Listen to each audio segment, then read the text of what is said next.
Well, I thought it was good, and I think it's an example of an opportunity he can take advantage of. Namely, here he is over at the G20, and it's an opportunity to show American strength, to show that he is a very strong president. He's presidential, and gain the respect of all the participants and of the world. It's a great opportunity. I hope he follows up with the rest of G20. What would you like to see him say at the G20? Already at this speech this morning, he reasserted our defense of Article 5 of NATO, that if anyone is attacked, we will certainly stand behind them. Right. What do you think the important messages you'd like to see coming out at G20?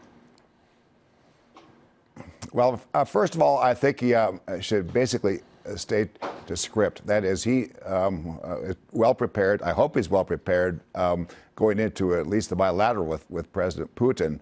And if he does a really good job, sticks with the messages the United States has, and then he will earn much greater respect. My personal view, he has to bring up the subject of Russian intervention in elections. He may or may not, I don't know, but I think he should. He clearly has to bring up North Korea because North Korea is becoming an existential threat, and sanctions on Ukraine possibly, and Syria as well. But certainly Russian intervention, as well as the North Korean threat. Let's talk a little bit more about the North Korean threat. We just had a conversation with General Wesley Clark about what you can do with that situation. Obviously, a lot of the military positionings look intractable, look very problematic. But what do we do when diplomacy has not worked for years and years and years? Well, I listened to General Clark on your program, and I thought he's right. Basically, spot on. Military option is probably a very, very last option. It's not going to work. It is true diplomacy has not worked, but has not worked thus far. There's a lot more we can do in exercising the diplomacy card, get other countries to much more closely together, unified against Kim Jong-un, finding new ways to leverage China. There's a lot we can do here, but it takes a strong, thoughtful plan that, as General Clark says, has not yet emerged. We need that, then pursue it. Well, Senator, what would be some of the things you would do specifically in terms of diplomacy that we haven't done yet? If you suggest this is the only way. Well, yes, sir. Well, first I would get.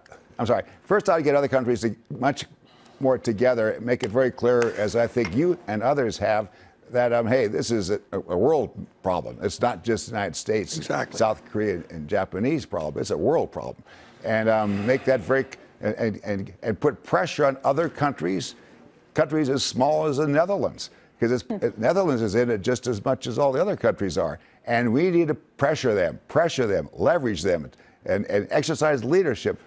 The United States is the only country in the world that has the ability to provide leadership to solve a problem like this. Other countries won't.